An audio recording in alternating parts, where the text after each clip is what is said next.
crescendo, adapté parce que on va partir du général, de choses qu'on va pouvoir aborder assez simplement, et au fur et à mesure, je vais venir apporter des choses un peu plus complexes, mais qui sont tout aussi nécessaires pour ne pas se rater.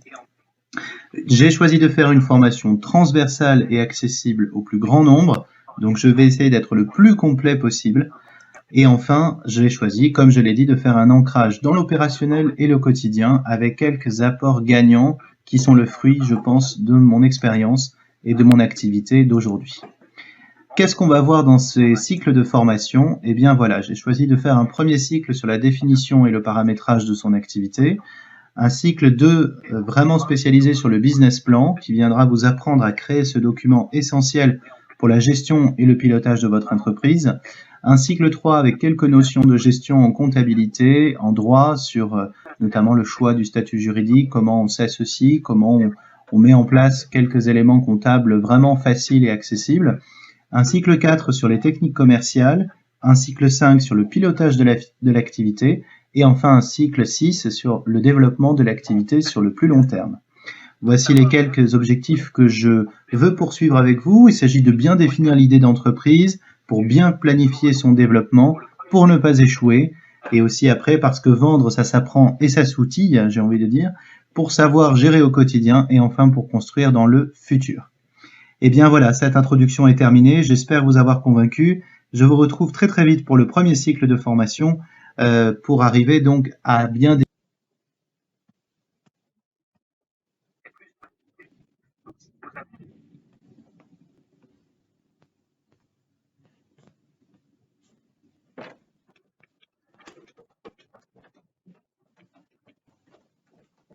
plus de facilité et plus de rapidité. Donc si vous avez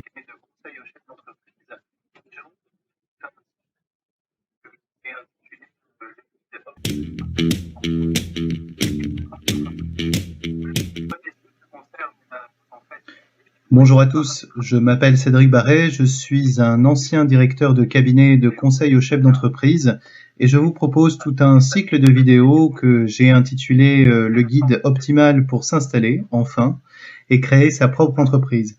Le premier cycle concerne en fait la définition et le paramétrage de votre future activité et je vous propose une première vidéo sur la formalisation de l'idée afin de passer du concept vague jusqu'à la formalisation de l'idée d'entreprise qui est la première étape du business plan dont je parlerai plus en détail dans le deuxième cycle de formation.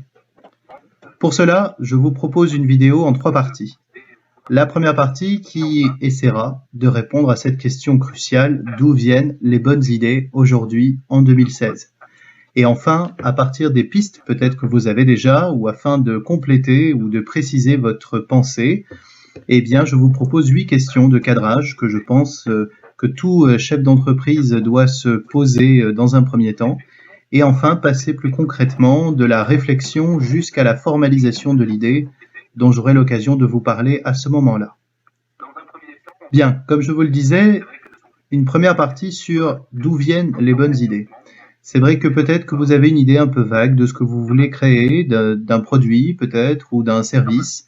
Voici quelques pistes peut-être de réflexion pour trouver une idée d'entreprise si vous n'en avez pas encore une, et puis peut-être compléter une offre que vous aurez déjà commencé à créer. Dans un premier temps, on peut partir de soi. C'est vrai que de son quotidien de vie, on remarque que l'être humain tend naturellement vers plus de confort, plus de facilité et plus de rapidité. Donc si vous avez dans votre tête une idée qui va dans ce sens, il se peut que ce soit une bonne idée. Je vous conseille sinon de lister personnellement et d'interroger votre entourage sur les ennuis quotidiens dans plusieurs situations de vie courantes. Il est douloureux par exemple de rester assis plusieurs heures derrière un écran, inventons de nouveaux sièges ergonomiques.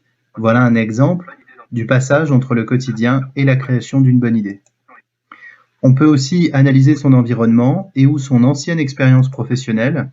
Avez-vous des anciens projets inaboutis lorsque vous étiez salarié?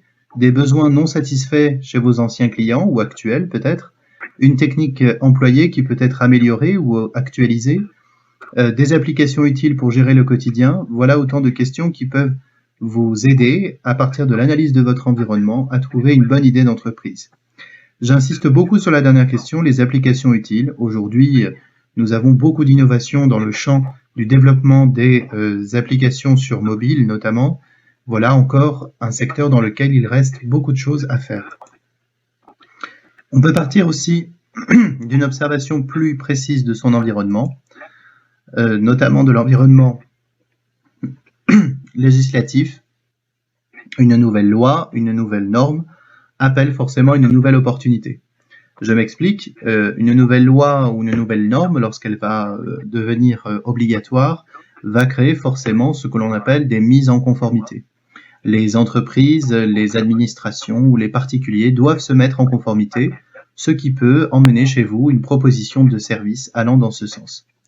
Pour pouvoir bien coller justement avec l'actualité des lois et l'actualité des normes, je vous propose de vous informer en écoutant bien sûr les médias généralistes et spécialisés, mais aussi de consulter des sites internet comme le site iso.org dont je vous ai mis la référence, qui est l'actualité des normes ISO, des normes qualité, ou alors l'autre site viepublique.fr dans la rubrique Panorama des lois, pour vous informer et vous tenir au courant de la proposition des lois jusqu'à leur publication, jusqu'au décret qui précisera à quelle date ils rentreront en vigueur et à partir de quel moment vous aurez toutes les chances de pouvoir démarrer votre proposition de service.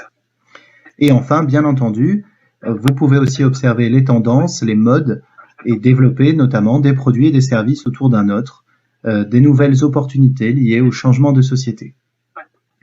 Donc une autre piste, c'est celle dont je parle au tout début de cette dernière flèche, à savoir il existe déjà peut-être des produits autour de vous qui sont encore assez nouveaux. Peut-être qu'il est possible autour de ces produits d'inventer des services et des autres produits qui peuvent venir compléter l'offre de départ. Maintenant que vous avez une bonne idée, il peut être intéressant de commencer à cadrer un petit peu les choses par 8 questions qui vont vous permettre de préciser votre réflexion. La première, ai-je besoin de formation complémentaire ou d'accompagnement ? Un chef d'entreprise doit, dans la mesure du possible, être humble, je dirais, vis-à-vis de lui-même et accepter de ne pas tout savoir et de ne pas tout maîtriser. Il peut être très intéressant de réaliser un bilan de compétences, notamment, ou de repérer les compétences dans lesquelles on peut se former, que ce soit sur le plan technique ou sur le plan de la gestion d'entreprise ou du développement de l'entreprise.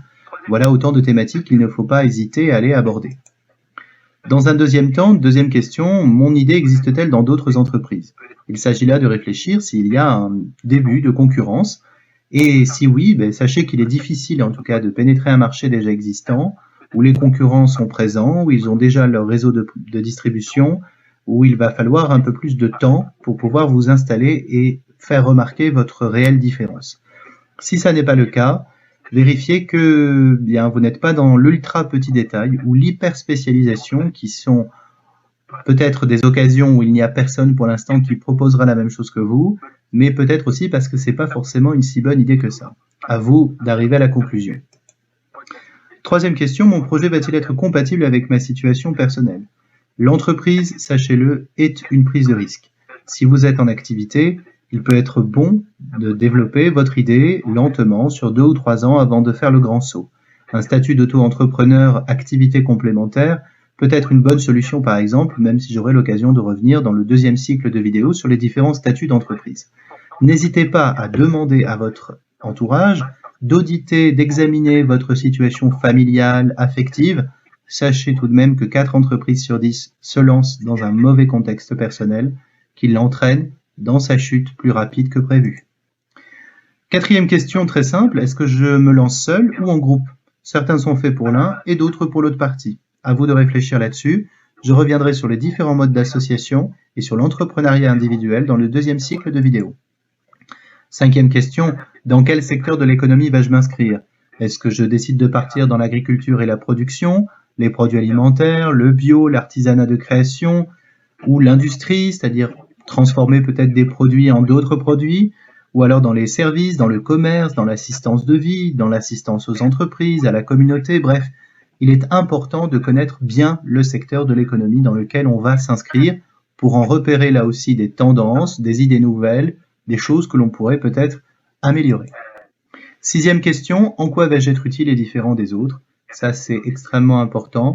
Votre seule personne, malgré, bien sûr, j'imagine, vos qualités insoupçonnables, n'est pas un critère suffisant pour se distinguer des autres. Il faut donner l'impression d'être utile et d'être différent, original et d'avoir la bonne idée. Enfin, avant-dernière question, pour quelles raisons veux-je créer ma propre activité? Il y a des envies de liberté peut-être, on a envie de faire de l'argent, de changer de vie. Est-ce qu'on a envie d'avoir une entreprise pour du court terme, pour du moyen terme, ou est-ce que c'est une construction beaucoup plus longue? Ça, c'est à vous de réfléchir et de faire la liste, tout simplement, des raisons réelles pour lesquelles vous voulez créer votre activité. Cela devrait créer par la suite votre développement.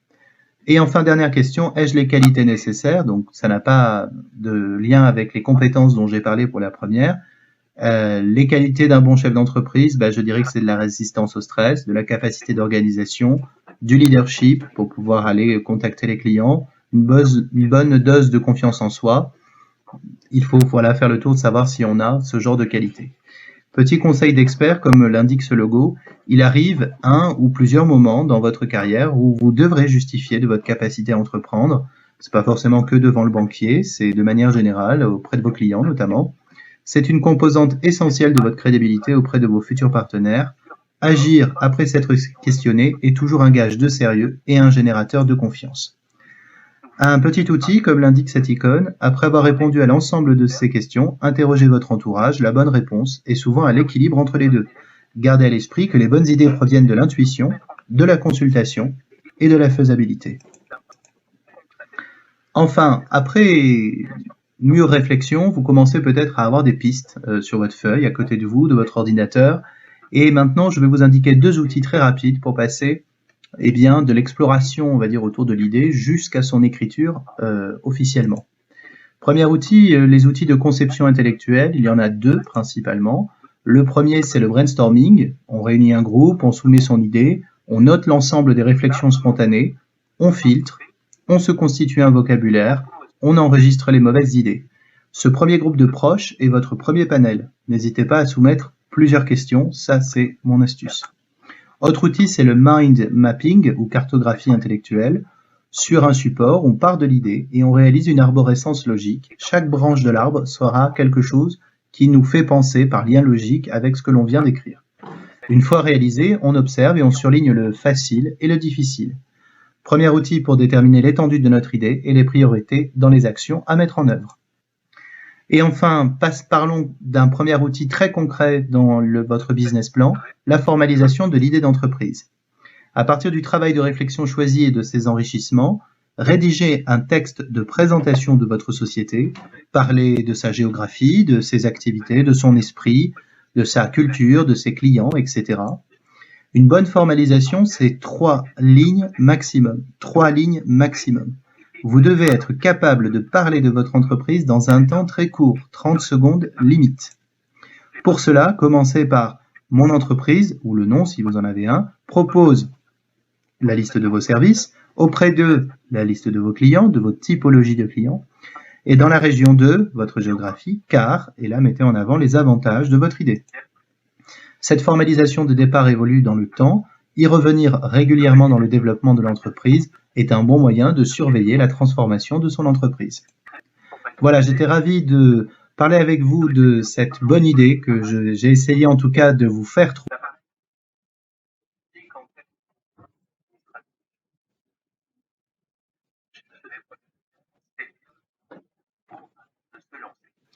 Bonjour à tous, je m'appelle Cédric Barret, je suis ravi de vous retrouver pour cette deuxième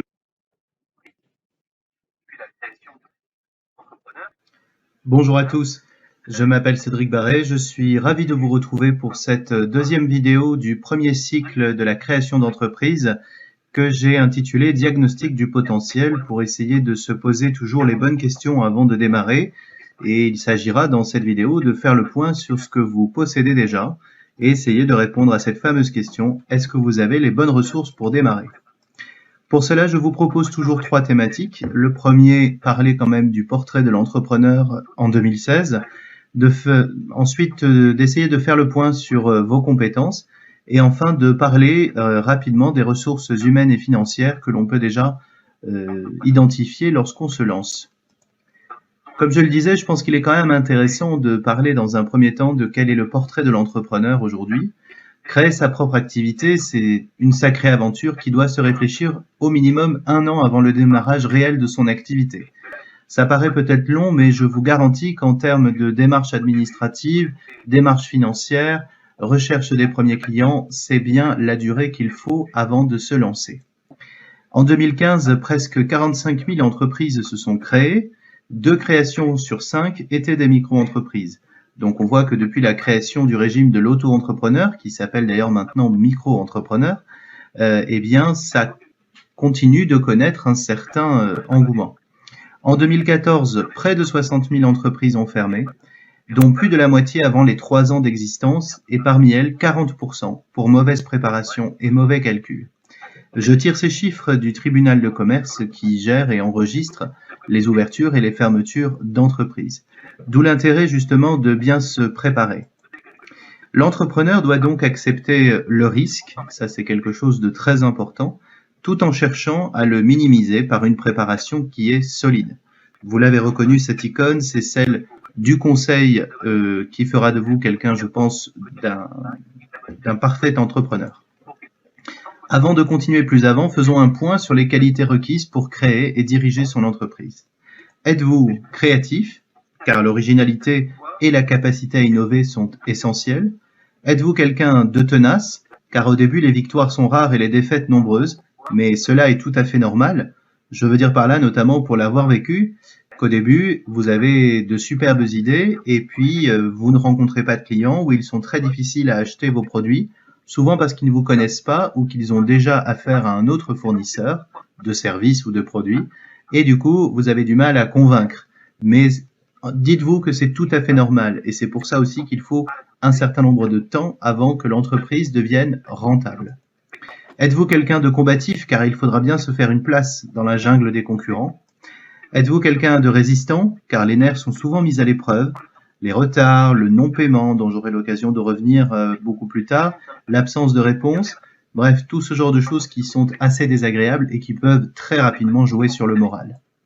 Êtes-vous quelqu'un de communicatif, car les qualités commerciales et communicationnelles sont régulièrement sollicitées, même si vous proposez quelque chose de très technique qui parle de soi, entre guillemets, il faut quand même développer des compétences dans le champ notamment de la communication et plus particulièrement de la communication commerciale.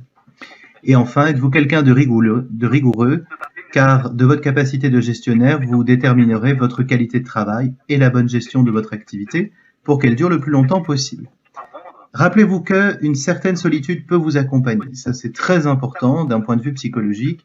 Le chef d'entreprise est souvent seul face à ses joies, à ses difficultés. Bien sûr, il peut compter sur son environnement, mais il peut être intéressant de rencontrer d'autres chefs d'entreprise qui comprendront vos joies, vos peines, vos doutes. Et même si vous êtes un expert dans un ou dans plusieurs domaines, vous ne savez pas tout, donc pensez aussi à vous former régulièrement et toujours pareil à développer votre réseau professionnel. Bien, comment peut-on faire le point sur ces compétences? Rappelons qu'une compétence est à la fois un savoir, vous avez appris à un moment donné, un savoir-faire, je sais faire en totale autonomie, et un savoir-être, je sais le comportement à adopter pour cette compétence. Sachant qu'on peut dire que l'on est compétent lorsque l'on rassemble ces 3 caractéristiques. On a appris, on sait faire et on sait le comportement à adopter. Sachant que les compétences évoluent dans le temps et sont propres à chaque secteur d'activité. Les domaines de compétences d'un chef d'entreprise pour bien démarrer, en plus bien entendu de vos compétences techniques, ce serait d'abord des connaissances en comptabilité et gestion, ce que vous apporte, j'espère, cette première formation et que je vais développer par la suite. Il est possible de se former facilement sur les principales notions pour l'auto-entrepreneuriat ou la profession libérale de manière opérationnelle pour bien démarrer.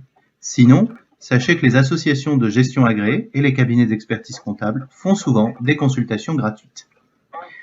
J'en ai déjà un petit peu parlé, mais je me permets de réinsister, des compétences en commerce et en communication. Savoir calculer ses prix, ce que nous verrons dans une très prochaine vidéo, savoir vendre en utilisant les bons outils pour savoir négocier, se positionner sur le marché, savoir proposer ses produits et construire un plan marketing. Voilà quelques outils indispensables, sachant que cette liste n'est pas complète. Je pense aussi qu'aujourd'hui, il faut des compétences en bureautique et graphisme. Une bonne connaissance des logiciels de traitement de texte pour l'administratif, Word par exemple, des tableurs pour les premiers tableaux de bord, Excel, de présentation pour les clients, PowerPoint, et éventuellement un gestionnaire de base de données comme Access pour une première base de données efficace, sont vivement recommandés. Je pense également que les logiciels de création graphique de la suite Adobe, Illustrator, Photoshop, InDesign et ainsi de suite, sont de bons instruments pour la partie communication. Pourquoi je vous invite à vous former sur ces compétences-là? Eh bien parce qu'au début, je vous garantis que vous n'aurez pas le budget communication nécessaire et qu'il faudra bien réaliser les premières impressions, les premiers documents commerciaux par vous-même et donc autant avoir un joli aspect esthétique, je dirais.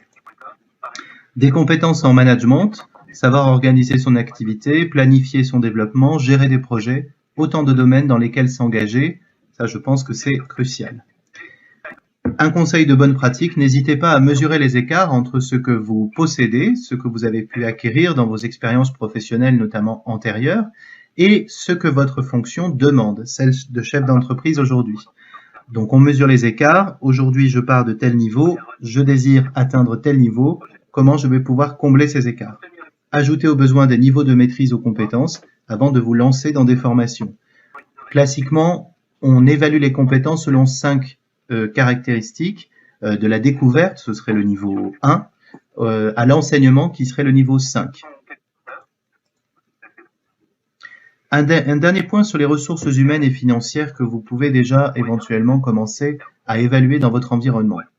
Des compétences ou des produits vous manquent, sondez dans votre entourage ceux qui les maîtrisent. Ils pourront sûrement comprendre votre démarche et vous établir un devis agréable, ou même attendre un peu pour le paiement d'ailleurs. N'hésitez pas à proposer des services en échange pour vous rapprocher de la gratuité et ou économiser au plus. On sait qu'une partie de notre économie aujourd'hui se développe sur l'échange systématique de produits et de ressources. Donc n'hésitez pas à, si quelqu'un peut vous donner en fait un coup de main, je dirais technique dans un domaine donné, n'hésitez pas à lui proposer quelque chose en échange. On ne redira jamais l'importance du réseau professionnel. Inscrivez-vous vite sur les réseaux sociaux professionnels. Ils mettent du temps aussi avant de devenir pleinement efficaces. LinkedIn, Viadeo, voire d'autres, si vous en connaissez. Signalez votre présence, c'est pratiquement gratuit. De plus, cela vous permettra de vous forger un premier tissu de contact professionnel. Pour aller plus loin, des plateformes d'échange de services existent sur le net pour mettre en relation les personnes. Je vous indique quelques sites. iacacd.fr, lebonechange.com, formaréseau.com, etc. Et bien entendu, votre site tuto.com. Lorsque se pose la question du financement de la création de l'entreprise, plusieurs solutions sont à envisager selon le type d'activité ou la taille de l'entreprise. Utiliser son apport personnel en mobilisant son épargne et celle de ses proches. Donc, créer une entreprise, c'est parfois investir son argent personnel qu'on récupérera au fur et à mesure. Faire appel au financement participatif. À partir de plateformes aujourd'hui sur Internet, il est possible de collecter les premières ressources financières pour vous lancer, si votre projet est notamment innovant. Obtenir une subvention. Attention, elles sont quand même plutôt rares. Il faut que votre projet rassemble vraiment une innovation technique dont les entreprises, soyons très honnêtes, sentent qu'il y a un potentiel de développement. Et les subventions publiques vont vous demander un investissement social. Ouvrir son capital à des investisseurs, ça peut être tout à fait le cas au début. Solliciter un financement extra-bancaire. Recourir à l'endettement moyen, c'est-à-dire demander un prêt ou à long terme. Et recourir à la location. Tous ces domaines du budget, j'aurai l'occasion d'y revenir dans un cycle qui sera dédié vraiment à la comptabilité, vraiment très opérationnel. Ici, c'est vraiment qu'une présentation généraliste de ce qu'il faut déjà un petit peu entrevoir quand on parle de ressources financières. À cette vidéo sera joint un document récapitulatif de l'ensemble de ces aides que vous pouvez bénéficier. Plus d'informations sur les types de financement dans le document joint, exactement ce que je viens de dire. Je vous remercie d'avoir suivi cette deuxième vidéo qui a essayé de vous guider dans le premier diagnostic des ressources que vous possédez autour de vous. Et je vous dis à très bientôt pour la troisième vidéo. À bientôt, au revoir.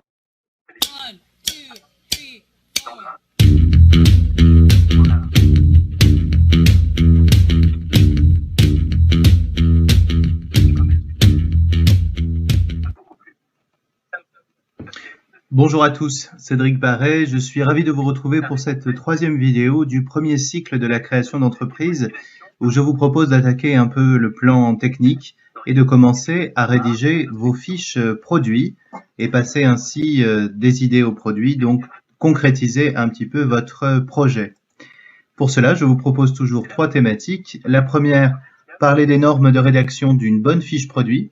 Dans un deuxième temps, de rédiger les caractéristiques techniques. Et enfin, dans un troisième temps, de faire un zoom sur les avantages commerciaux. L'ensemble de ces caractéristiques vont se trouver autour d'un seul et même document que l'on appellera la fiche produit. Alors, comme je vous le disais, quelques normes de rédaction de la fiche produit. Dans un premier temps, en fait, il faut une excellente identification. En haut de votre fiche produit, vous allez désigner votre produit, éventuellement indiquer une marque, un modèle, des références dans votre catalogue, surtout si vous êtes sur des produits, j'ai envie de dire physiques, et la place dans un cycle d'achat, c'est-à-dire que d'abord, il faudrait acheter ce produit, pour acheter celui-ci, pour enfin finir par celui-là. Je parlais dans une précédente vidéo notamment des accessoires autour d'un produit initial. Voilà justement la question de la place dans un cycle. Donc une bonne identification, il va falloir donner des noms à ce que vous vendez.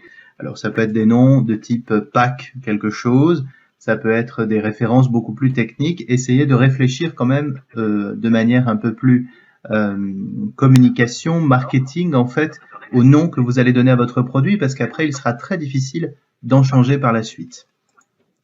Dans un deuxième temps, intégrer des caractéristiques techniques. Ça veut dire, en fait, concrètement, de quoi se compose mon produit d'un point de vue technique, et enfin, tout de suite, y attacher, comme vous le voyez, les caractéristiques commerciales, dans quelle fourchette de prix quelle est la fourchette que vous allez proposer. N'hésitez pas à déterminer des seuils de rentabilité, on le verra dans la prochaine vidéo, comment ça va se passer d'un point de vue de comptabilité. Caractéristiques techniques étant gras, puisque j'en parle tout de suite dans la suite de cette vidéo. Quatrième point de cette fiche produit, c'est les avantages commerciaux, dont je parlerai également beaucoup plus loin. Cinquième élément de cette fiche produit, les impacts psychologiques. Donc ça veut dire, ça résume en fait une liste tout simplement à puce des motivations que l'on aurait à acheter votre produit. Quelle est la notoriété, l'image de marque, les objections futures que l'on pourrait faire à la proposition de votre produit. Bref, il s'agit de réfléchir à l'ensemble de ces données, surtout d'insister surtout, puisque c'est la base en fait de l'argumentaire commercial que l'on verra plus tard, quelles peuvent être les motivations à acheter votre produit de votre point de vue, d'après vous, mais là aussi, n'hésitez pas à demander autour de vous ce que les autres en pensent.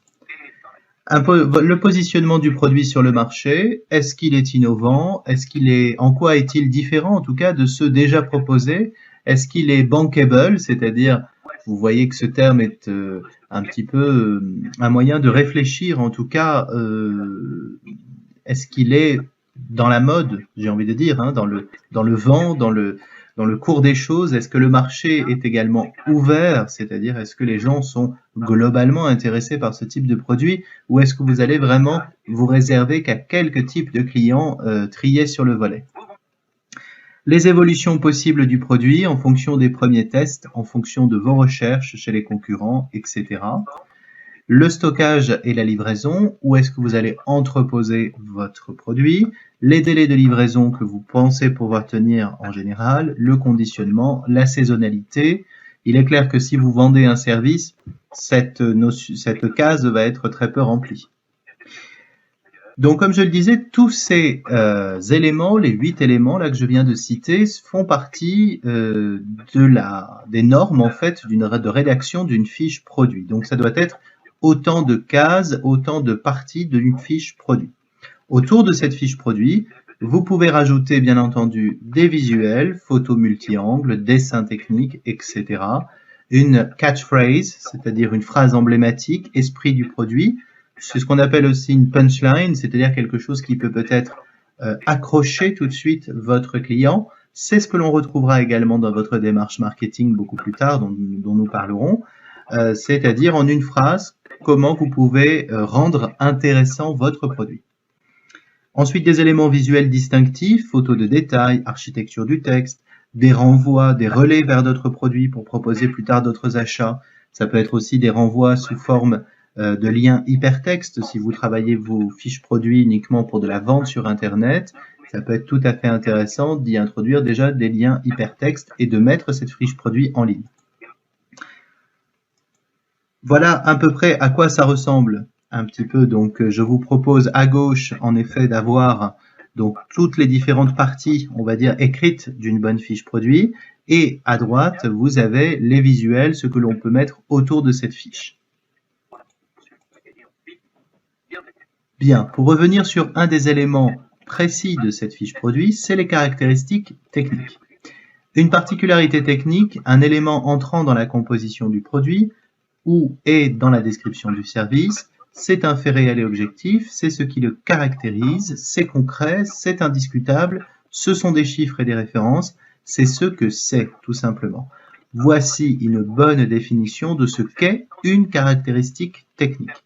Je le répète, particularité technique, une partie de la composition du produit, une bonne description du service que vous proposez, bref, réfléchissez bien à quelles sont les caractéristiques techniques.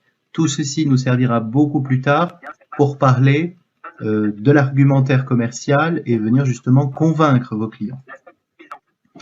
Vous vendez un produit fabriqué, vous allez peut-être pouvoir parler de la description du mode de fabrication, de la composition, des aspects esthétiques et de forme, des performances éventuelles, des gammes d'accessoires et des actions de développement durable pour l'inscrire vraiment dans une tendance 2016. Ça, c'est pour ceux qui souhaitent vendre des produits fabriqués. Pour ceux qui veulent vendre un service, pensez à parler de la méthodologie que vous utilisez, des outils, des références extérieures, des choses voilà, dont vous vous inspirez pour créer votre produit. Essayez d'être très précis au niveau du contenu et éventuellement du phasage, c'est-à-dire voilà, votre service va se segmenter en plusieurs moments. Écrivez bien chacun de ces moments. Les outils et les logiciels que vous utilisez peut-être pour vendre votre produit et pour le créer. Et enfin, les temps passés, les durées, donc il va falloir donner une certaine notion du temps à ce que vous produisez, les objectifs et résultats attendus, et enfin les modalités. Les modalités sont l'ensemble des caractéristiques, des outils techniques en fait que vous allez utiliser pour votre produit, votre service. Si je prends un exemple, vous vendez une formation, eh bien les modalités, ce sera l'utilisation d'une vidéo justement, ou alors d'un support papier, de schémas, ce genre de choses. C'est-à-dire c'est vraiment tous les supports que vous allez utiliser. Surtout, ne pas faire.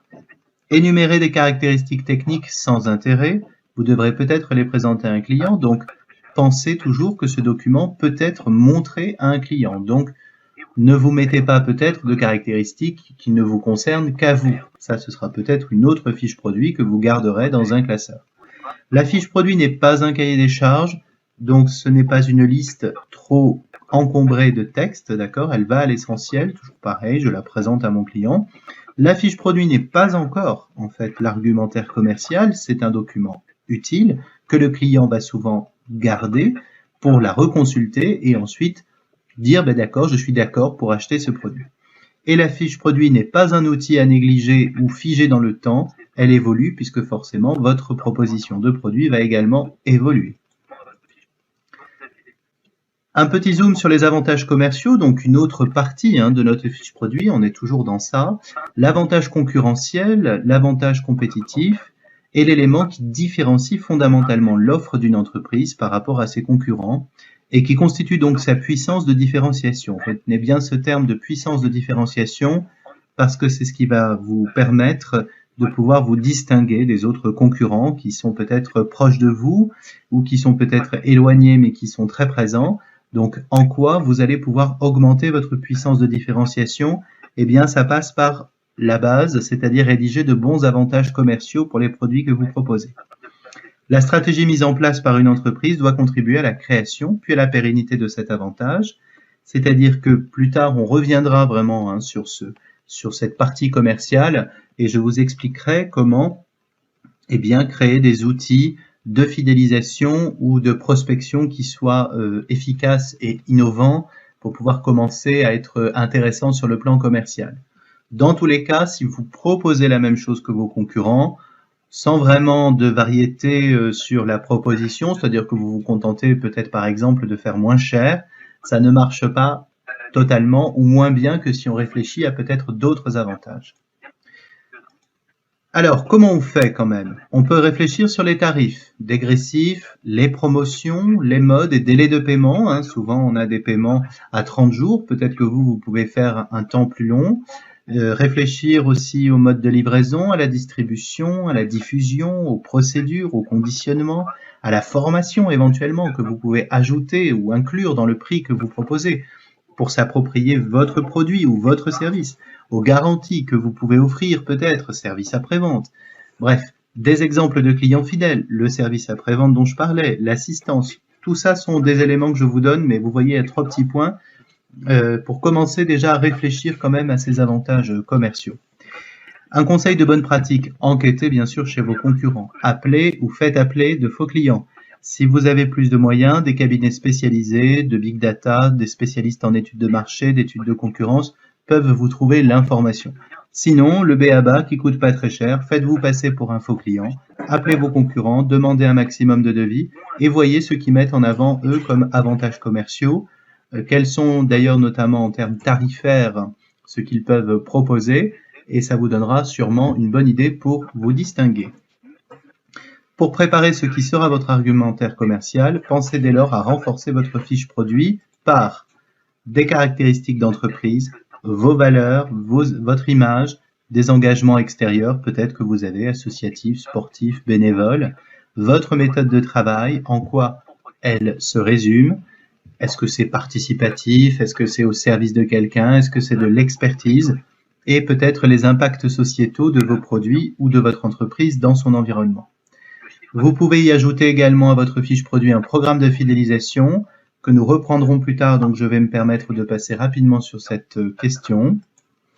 Et enfin, des témoignages de clients satisfaits, ça marche toujours sous forme de commentaires entre guillemets, par le biais de statistiques, par un biais sélectif. 78% de nos clients ont apprécié, par exemple, ce genre de choses. Voilà ce que l'on peut mettre pour transformer nos fiches produits vraiment en outils commerciaux, voilà, je dirais efficaces. J'étais très content de vous retrouver également pour cette 3e vidéo sur les fiches produits. J'espère que vous avez compris en tout cas qu'il n'existe pas en tout cas de modèle pur sucre de fiches produits, mais il existe des normes en fait pour vous aider que j'ai essayé de vous transmettre afin de faire des fiches produits efficaces.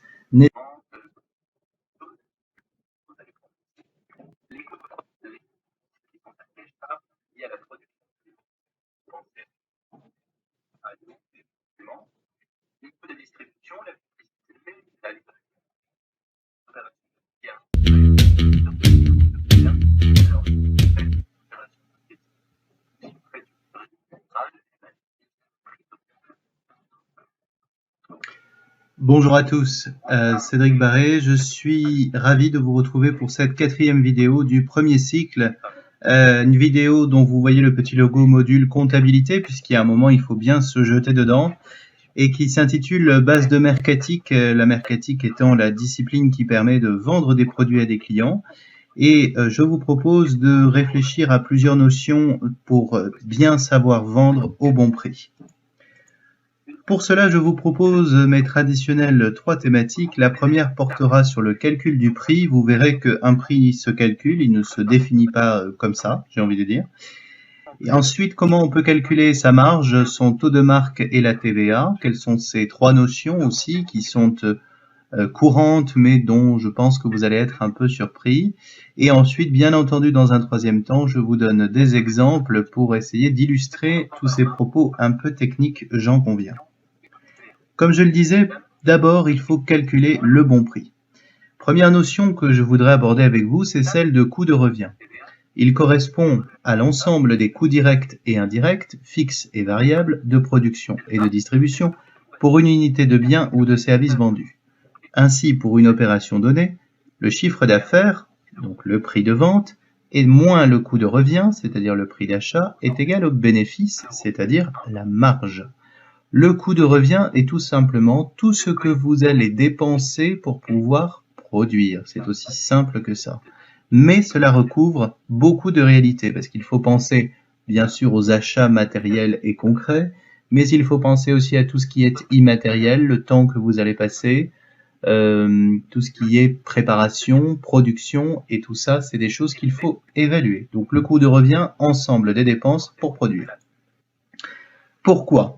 Eh bien parce que la connaissance de votre coût de revient est quasiment indispensable pour que vous puissiez chiffrer correctement les devis et que vous émettez à vos clients et prospects. En effet, le chiffre d'affaires ainsi budgété doit permettre de couvrir vos dépenses, ça c'est sûr, à engager et de générer du bénéfice. Sinon, c'est pas très intéressant de vendre des produits. Le cas échéant, vous pourrez ainsi refuser les marchés qui ne vous rapporteront rien beaucoup plus tard. Travailler les coûts de revient peut être aussi une base de travail dans le temps pour chercher, bien entendu, à les réduire et augmenter sa marge. Voilà quel est l'intérêt de calculer son coût de revient. Comment on fait ça? Le coût de revient est composé de plusieurs catégories de dépenses directes ou indirectes, comme je le disais dans ma définition. La difficulté est double. Comme je le disais, il faut veiller à bien prendre en compte l'ensemble de ces dépenses et à les affecter correctement selon les produits et services. Le coût de revient est composé des coûts d'achat et d'approvisionnement, ce que vous allez dépenser pour acheter vos matières premières, les marchandises, les fournitures, les consommables, les cartouches d'imprimante, tout ce genre de choses, les litres de café que vous allez prendre aussi, les coûts de production, les dépenses qui sont appelées charges liées à la production de biens ou de services, pensez à l'électricité, à l'eau éventuellement, les coûts de distribution, la publicité, la livraison ou les livraisons, les opérations marketing, tout ceci est intégré dans le coût de revient. Alors si vous faites une opération marketing ou si vous faites une livraison générale, eh ben, divisez le prix total par le prix de votre produit. Enfin, les coûts administratifs comprennent les coûts directs consommés par la production du service ou du produit. Par exemple, j'écris une notice pour l'utilisation de mon produit. C'est un coût direct administratif, le prix du papier plus de l'impression. Et les coûts indirects non rattachés à la production, par exemple, je rédige une documentation commerciale pour valoriser mon produit. Donc là, c'est autour de la production technique, mais c'est aussi quelque chose qui doit rentrer dans le calcul du coût de revient.